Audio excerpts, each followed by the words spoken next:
இன்னைக்கு கடவுள் நம்மளுக்கு கொடுத்துருக்க வசனம் உன்னத பாட்டு 2:2. முள்ளுகளுக்குள்ளே லீலி புஷ்பம் எப்படி இருக்கிறதோ அப்படியே குமாரத்தியலுக்குள்ளே எனக்கு பிரியமானவளும் இருக்கிறாள்.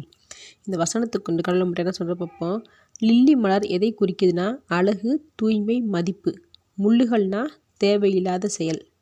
அதாவது பலருக்கும் இடையில் என் காதலி மிகவும் விசேஷமானவள். அவள் தூய்மையிலும் அழகிலும் மதிப்பிலும் மற்றவர்களை விட மிகவும் உயர்ந்தவள்னு சாலமோன் சொல்கிறான். இதை ஆவிக்குரிய வாழ்க்கையில் எப்படி ஒப்பிடுறாங்கன்னா, இந்த வசனம் தேவனுடைய ஜனங்களையும் திருச்சபையும் குறித்து பேசுது.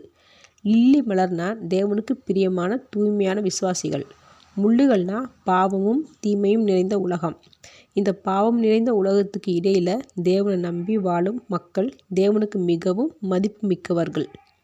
உலகம் தீமையால் நிறைந்திருந்தாலும் தேவன் அவருக்கு பிடித்தமான மனுஷர்களை தூய்மையிலும் அன்பிலும் அழகாக பார்க்கிறார். இப்படி தேவன் பார்க்குற மாதிரி நாம் தூய்மை உள்ளவங்களாக இருக்கிறோமா நடக்கிறோமான்னு சிந்திச்சு பார்ப்போம். ஆமேன்.